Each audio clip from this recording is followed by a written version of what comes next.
जय श्री स्वामीनारायण। एसएसजीएम संचालित श्री पुरुषोत्तम विद्यालय मानकुआ ऑनलाइन एज्युकेशन में आप सौनु हार्दिक स्वागत है। विद्यार्थी मित्रों, आपणे द्विचल सुरेख समीकरण युग्म प्रकरण 3 धोरण 10 में આપણે દ્વિચલ સુરેખ સમીકરણ કોને કહેવામાં આવે છે તેના વિશે જાણીએ છીએ। દ્વિચલ સુરેખ સમીકરણનું જે પ્રમાણિત સ્વરૂપ છે એ x plus b y plus c equal to 0, મતલબ સમીકરણ જે છે એની અંદર બે ચલ આવે છે અને આપણે જાણીએ છીએ કે આવા જે સમીકરણો હોય એની અંદર x અને yનો જવાબ મેળવવા માટે આપણને બે સમીકરણ આપેલા હોવા જોઈએ। ચલ x અને y માં દ્વિચલ સુરેખ સમીકરણ યુગ્મનું વ્યાપક સ્વરૂપ આપણે a1x plus b1y plus c1 equal to 0 અને a2x plus b2y plus c2 equal to 0 છે। અહીંયા આપણે બે સમીકરણ દર્શાવ્યા છે એટલે આપણે એને a1x b1y plus c1 equal to 0 અને a2x plus b2y plus c2 equal to 0 સ્વરૂપે આપણે લખ્યો છે। અહીં જે x અને y ની આગળ જે સહગુણકો છે a1 b1 c1 a2 b2 c2 આ બધી જ વાસ્તવિક સંખ્યાઓ છે અને a1 સ્ક્વેર આ એની એક બીજી શરત છે કે a1 નો સ્ક્વેર કરવામાં આવે અને b1 નો સ્ક્વેર કરવામાં આવે તો ઇઝ નોટ ઇક્વલ ટુ 0 થાય છે અને a2 square plus b2 square is not equal to 0 છે। એટલે આપણે ધ્યાનમાં રાખવાનું કે બે સમીકરણો જે આપણને આપેલા છે એ બે સમીકરણો ને વ્યાપક સ્વરૂપમાં a1x plus b1y plus c1 બરાબર 0 અને a2x plus b2y plus c2 બરાબર 0 તરીકે દર્શાવી શકીએ છીએ। હવે આપણે કોષ્ટક 3.4 નો અભ્યાસ કરીએ તો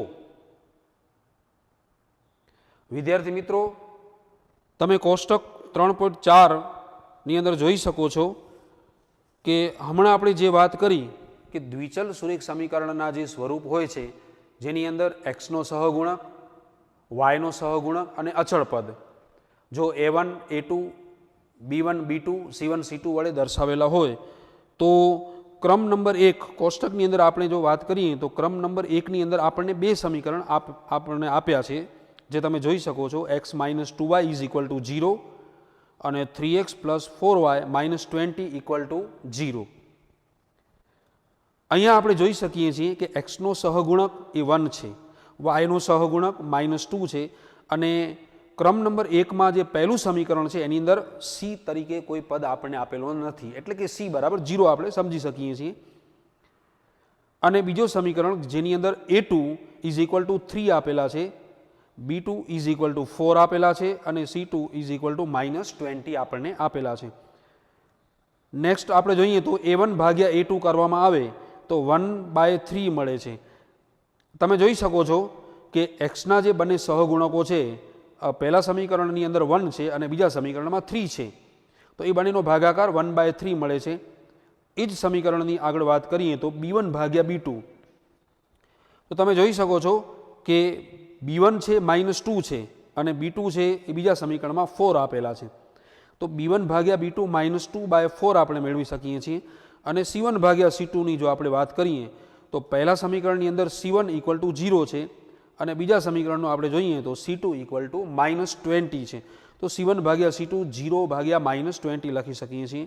હવે a1 ભાગ્યા a2 b1 ભાગ્યા b2 અને c1 ભાગ્યા c2 ત્રણેય પરિણામોને જો આપણે સરખાવીએ અને ગુણોત્તરોની સરખામણી કરીએ તો આપણે એક તારણ મેળવી શકીએ છીએ કે a1 ભાગ્યા a2 અને b1 ભાગ્યા b2 is not equal two મળે છે, મતલબ કે બંને પરિણામો સમાન મળતા નથી।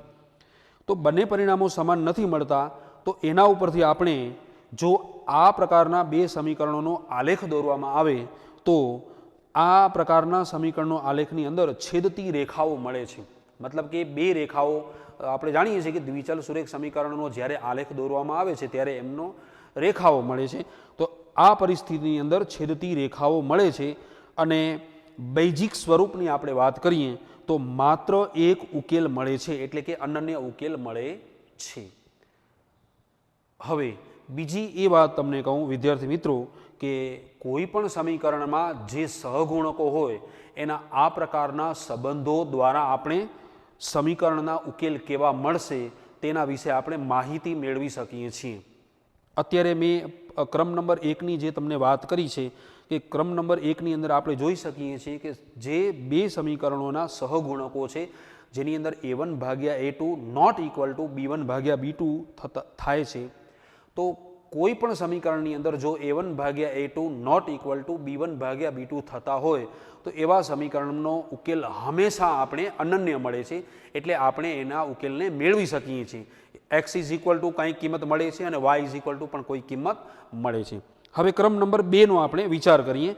કોષ્ટકની અંદર ક્રમ નંબર 2માં તમે જોઈ શકો છો કે બે સમીકરણો આપણને આપેલા છે 2x + 3y - 9 = 0 અને 4x + 6y - 18 = 0. તો બીજા ક્રમની અંદર પણ આપણે જોઈએ તો a1 ભાગ્યા a2 આપણે જોઈએ તો 2/4 મળે છે, એટલે કે xના સહગુણકો.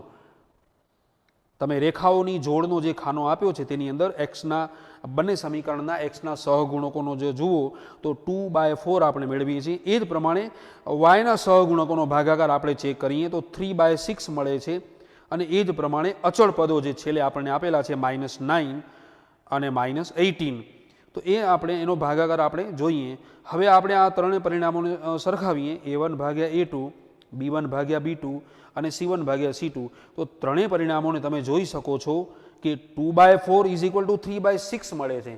3/6નું જો આપણે સાદરૂપ આપીએ તો એ 2/4 જ થશે, કારણ કે 3 દૂ 6 આપણે લઈએ તો 2/4 થાય છે અને -9/-18 છે એનું પણ આપણે સાદરૂપ આપીએ તો 9 દૂ 18 કરીને આપણે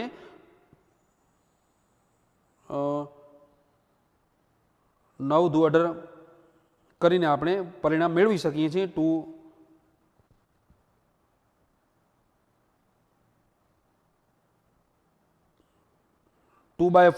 3/6 ને -9/18 છે, તો -9/18 આ બધાનું સાદરૂપ આપવાથી આપણે આમ જોવા જઈએ તો દરેકનો 1/2 જ પરિણામ મેળવી શકીએ છીએ. 2/4 = 1/2, કારણ કે 2 દૂ 4, 3 દૂ 6 અને 9 દૂ 18 એ પ્રમાણે આપણે પરિણામ મેળવી શકીએ છીએ.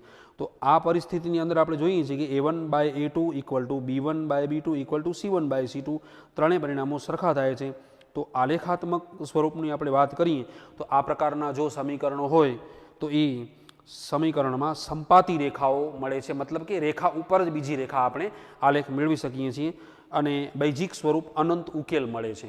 એટલે એનો અર્થ એવો થયો કે આ સમીકરણોને સમાન સમીકરણ કહેવામાં આવે છે કે જ્યારે પરિસ્થિતિ એવી થતી હોય કે બંને સમીકરણોમાં a1/a2 = b1/b2 = c1/c2 સમાન મળે તો એના જે ઉકેલ છે એ અનંત ઉકેલ આપણે મેળવી શકીએ છીએ. એ જ પ્રમાણે ક્રમ નંબર 3ની આપણે જ્યારે વાત કરીએ તો ક્રમ નંબર 3ની અંદર પણ આપણને બે સમીકરણ આપણને આપેલા છે, જેમાં x + 2y - 4 = 0 અને 2x + 4y - 12 = 0. તો હવે a1/a2નો આપણે વિચારીએ તો 1/2 મેળવીએ છીએ અને b1/b2નો વિચારીએ તો 2/4 મળે છે. તો અહીંયા આપણે જોઈ શકીએ છીએ કે 1/2 અને 2/4 સમાન છે, કારણ કે 1/2 = 2/4 છે. તો 2/4નું પણ સાદરૂપ આપીએ તો 1/2 જ થશે. 2 દૂ 4 કરીને 1/2 મેળવીએ છીએ, મતલબ કે એ પરિણામ સમાન મળે છે. અને c1/c2 છે એ પરિણામ મેળવીએ છીએ -4/-12, એટલે એ પરિણામ જુદો મળે છે. અહીંયા ગુણોત્તરની સરખામણી કરીએ તો a1/a2 = b1/b2 મળે છે, પણ નોટ ઇક્વલ ટુ c1/c2 મળે છે. એટલે આ પરિસ્થિતિની અંદર આલેખાત્મક સ્વરૂપ એટલે સમાંતર રેખાઓ આપણે મેળવી શકીએ છીએ અને આવા પ્રકારના સમીકરણનો ઉકેલ મળતો નથી.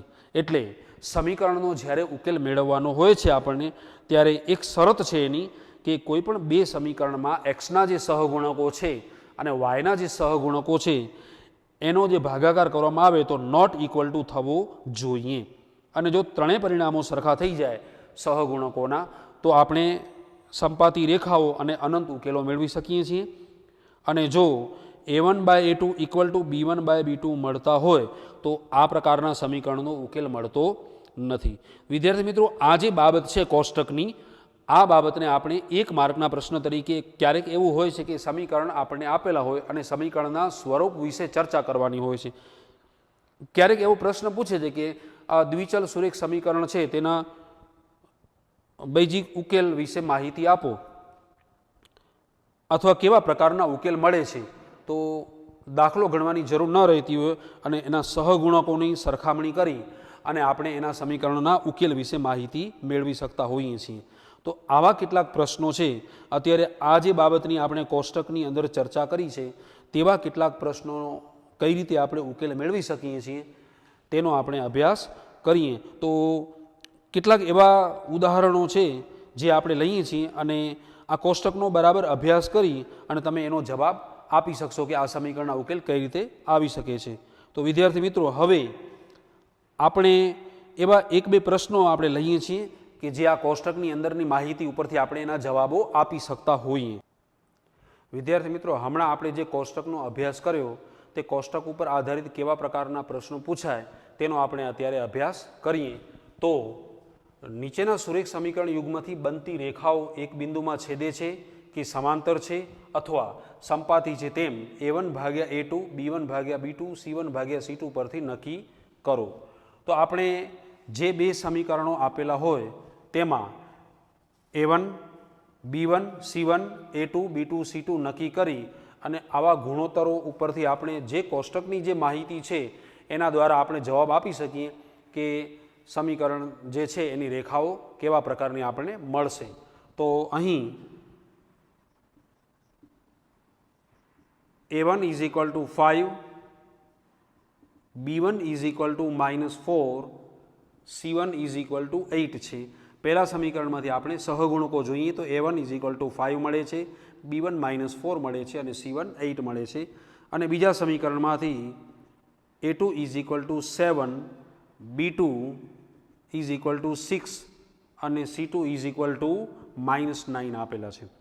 તો હવે આપણે જે ગુણોત્તર મેળવવાના છે સહગુણકોના a1/a2, b1/b2, c1/c2, તો આ ગુણોત્તરો કેવા પ્રકારના, કેવા સ્વરૂપના છે એના ઉપરથી આપણે નક્કી કરી શકીએ છીએ. કોષ્ટકમાં આપણે જોયો કે જો a1/a2 not equal two b1/b2 મળે તો સમીકરણ એક બિંદુમાં છેદતી રેખા મળે છે આપણને. a1/a2 not equal two b1/b2 મળે આપણને, નોટ ઇક્વલ ટુ મળે. ત્રણેય પરિણામો જો સમાન મળે તો સંપાતી રેખાઓ મળે છે તેમ આપણે કહી શકીએ છીએ. અને જો આ બંને પરિણામો સમાન મળે, a1/a2 અને b1/b2 સમાન મળે તો સમાંતર રેખાઓ મળે છે તેમ આપણે કહી શકીએ. તો આ પરિસ્થિતિ આપણે અહીંયા જોઈએ તો a1/a2 આપણે જોઈએ તો મેળવીએ છીએ 5/7. એ જ પ્રમાણે b1/b2 = મળે છે -4/6. તો આપણે જોઈ શકીએ છીએ કે આનો ગુણોત્તર સમાન નથી. 5/7 અહીંયા મળે છે અને અહીંયા -4/6 મળે છે. અને c1/c2 નો પણ જો આપણે ગુણોત્તર જોઈએ તો મળે છે 8/9, -8/9. તો અહીંયા આપણી પરિસ્થિતિ છે a1/a2, અહીં a1/a2 is not equal to b1/b2 છે. આ પરિસ્થિતિ છે. એટલે આ પરિસ્થિતિમાં આપણે સમીકરણની રેખાઓ એક બિંદુમાં છેદે છે તેમ આપણે કહી શકીએ છીએ. મતલબ કે છેદતી રેખાઓ આપણે આલેખની અંદર મળશે. અહીં 2 રેખાઓ છેદતી રેખાઓ મળે છે. એટલે કે દ્વિચલ સુરેખ સમીકરણનો જો આપણે આલેખ દોરવામાં આવે તો આ આલેખ દ્વારા જે 2 રેખાઓ મળે એ એક બિંદુમાં છેદે છે અને જે બિંદુમાં છેદે છે એ એનો ઉકેલ દર્શાવે છે. એટલે કે અનન્ય ઉકેલ. બીજું આપણે ધ્યાનમાં રાખીએ કે a1/a2 not equal two b1/b2 હોય તો સમીકરણનો ઉકેલ અનન્ય ઉકેલ મળે છે. એક બીજું ઉદાહરણ લઈએ કે જેની અંદર આપણે કઈ રીતે ઉકેલ મેળવી શકીએ છીએ અને આલેખની કઈ પરિસ્થિતિ થાય છે તેનો આપણે અભ્યાસ કરીએ. તો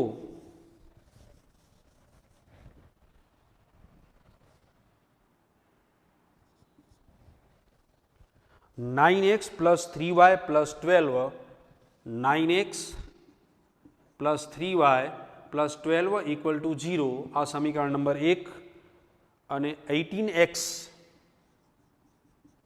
plus 6y plus 24 equal to 0 આ સમીકરણ નંબર 2. અહીંયા આપણે બે સમીકરણો આપણે આપેલા છે, દ્વિચલ સુરેખ સમીકરણ. તો અહીંયા આપણે જોઈએ તો a1 ઇઝ ઇક્વલ ટુ 9 છે, b1 ઇઝ ઇક્વલ ટુ 3 છે અને c1 ઇઝ ઇક્વલ ટુ 12 છે. એ જ પ્રમાણે બીજા સમીકરણની અંદર a2 ઇઝ ઇક્વલ ટુ 18 છે, b2 ઇઝ ઇક્વલ ટુ 6 છે અને c2 ઇઝ ઇક્વલ ટુ 24 છે. તો અહીંયા આપણે a1 by a2, b1 by b2 અને c1 બાય c2 જોઈએ તો અહીં a1 by a2 is equal to 9 by 18 એટલે કે 9/18. આનું આપણે સાદુરૂપ આપીએ તો 9 દુ 18 કરીએ તો 1/2 મળે છે. એ જ પ્રમાણે b1 બાય b2 જોઈએ તો b1 છેદમાં b2 ઇક્વલ ટુ 3/6. તો 3/6 આનું પણ સાદુરૂપ આપીએ તો 3 એકા 3 અને 3 દુ 6 એટલે 1/2 મળે છે. અને c1 બાય c2 જોઈએ, ત્રીજું પરિણામ છે c1 બાય c2, તો એને આપણે 12/24 એટલે 12 દુ 24 એટલે 12 એકા 12 અને 12 દુ 24 કરીએ તો 1/2 મળે છે. હવે આ સમીકરણની પરિસ્થિતિની અંદર આપણે જે સહગુણકો આપણે જે લીધા છે a1 b1 c1 a2 b2 c2 અને એના ગુણોત્તરોને આપણે જો જોઈએ છીએ તો ત્રણેય ગુણોત્તરો a1 by a2 is equal to 1/2 મળે છે, b1 by b2 is equal two પણ 1/2 મળે છે અને c1 by c2 equal to 1/2 મળે છે. એટલે આ પરિસ્થિતિની અંદર આપણે કહી શકીએ છીએ કે આ ત્રણેય a1 by a2 is equal to b1 by b2 is equal to c1 by c2. તો કોષ્ટકનો હમણાં આપણે જે અભ્યાસ કર્યો તેના દ્વારા આપણે આ સમીકરણ દ્વારા જો રેખાઓ દોરવામાં આવે તો તેની રેખાઓ સંપાતી રેખાઓ મળે છે તેમ કહી શકીએ. અને આના સમીકરણના ઉકેલ વિશે આપણે શું કહી શકીએ તો આ સમીકરણના ઉકેલ અનંત ઉકેલ છે, કારણ કે આ સમાન સમીકરણો છે એવું આપણે લખી શકીએ છીએ. તેથી અહીં જો આપણે રેખાઓ વિશે વાત કરીએ, આલેખમાં દર્શાવેલી રેખાઓ વિશે, તો અહીં સમાંતર રેખાઓ મળે છે. અહીં બનતી રેખાઓ સમાંતર છે, અહીં બનતી રેખાઓ સંપાતી રેખાઓ છે, સંપાતી રેખાઓ છે તેમ કહેવાય. સંપાતી રેખાઓ એટલે એક રેખા ઉપર બીજી રેખા આવે છે, એટલે કે સમાન જ રેખા છે. સંપાતી રેખાઓ એક રેખા ઉપર બીજી રેખા ગોઠવાય છે.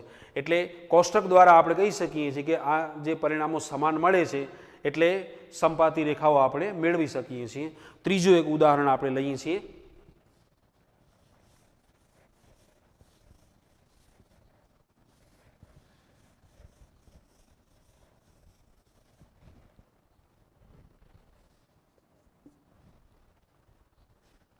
(6x minus 3y plus 10) 6x minus 3y plus 10 equal to 0 આ સમીકરણ નંબર 1 અને 2x minus y plus 9 equal to 0 આ સમીકરણ નંબર 2.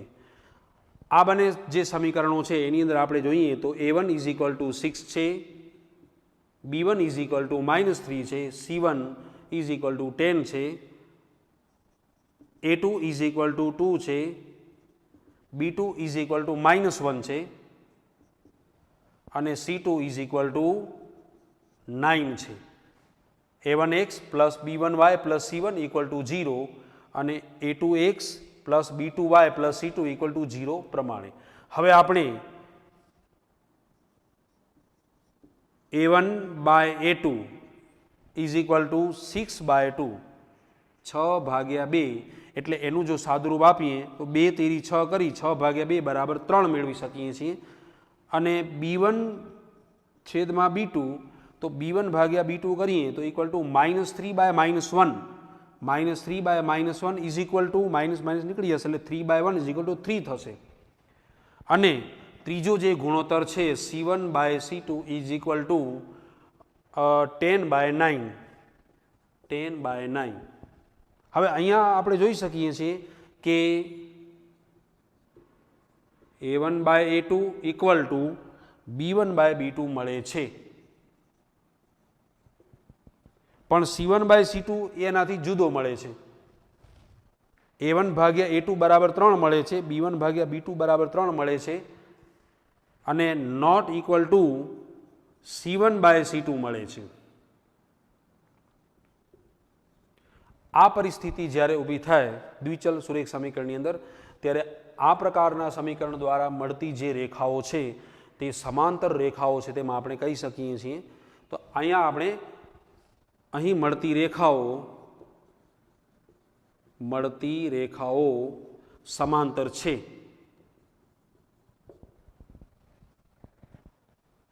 a1/a2 બરાબર b1/b2, અને જો c1/c2 નો જવાબ પણ જો a1/a2 પ્રમાણે આવતો હોય તો ત્રણેય પરિણામો સમાન થાય છે, તો સંપાતી રેખાઓ મળે છે. પણ a1/a2 બરાબર b1/b2 મળે અને c1/c2 એ આ બંનેથી જુદો મળે તો મળતી રેખાઓ એ સમાંતર રેખાઓ છે, તેમ આપણે કહી શકીએ. અને આવા પ્રકારના સમીકરણનો પણ ઉકેલ આપણે મેળવી શકીએ છીએ. તો કોષ્ટકની અંદર જે માહિતી આપણને આપેલી છે એ કોષ્ટકનો બરાબર અભ્યાસ કરી અને કોઈ પણ સમીકરણ આપેલા હોય તેના સમીકરણના જે ઉકેલો છે તે મળશે, કેવા પ્રકારના મળશે તેના વિશેની આપણે ચર્ચા આ જે સહગુણકો છે તેના ગુણોત્તર ઉપરથી આપણે કરી શકીએ છીએ. તે પ્રકારનો આપણે અભ્યાસ કર્યો. તો આના ઉપર આધારિત હવે તમે કોષ્ટકને ધ્યાનમાં રાખી અને આ પ્રકારના કેટલાક પ્રશ્નોના જવાબ આપી શકો તેવા નાના 1-2 પ્રશ્નો હું હોમવર્કના સ્વરૂપમાં તમને આપું છું, જે તમે નોંધી લેશો. તો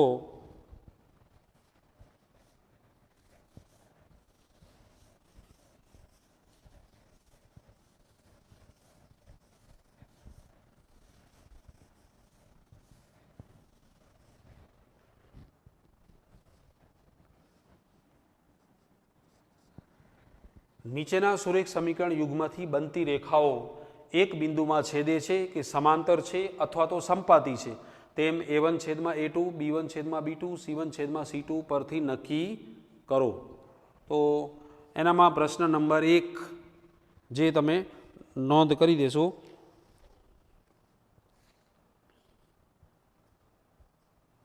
x + y - 5 ઇક્વલ ટુ 0, સમીકરણ નંબર 1. અને 2x + 2y = 10, 2x + 2y = 10, સમીકરણ નંબર 2. અહીંયા કને આપણે જોઈ શકીએ છીએ કે સમીકરણનું પહેલાં વ્યાપક સ્વરૂપ એટલે ત્રણેય પદોને એક સાથે ગોઠવી અને પછી આપણે a1/a2 b1/b2 અને c1/c2 નક્કી કરવાના છે. આગળ એક બીજો પ્રશ્ન લઈ લઈએ. તો 2x + y - 6, 2x + y - 6 = 0, સમીકરણ number 1. 4x - 2y - 4, 4x - 2y - 4 = 0, સમીકરણ નંબર 2. તો આ પ્રકારના જે 2 દાખલાઓ છે તેને આપણે a1 b1 c1 a2 b2 c2 નક્કી કરી અને પછી કેવા પ્રકારની રેખાઓ મળે છે આલેખની અંદર તેના વિશેનો અભ્યાસ કરી અને કોષ્ટકનો અભ્યાસ કરીને આનો તમે જવાબ આપી શકશો. જય શ્રી સ્વામિનારાયણ.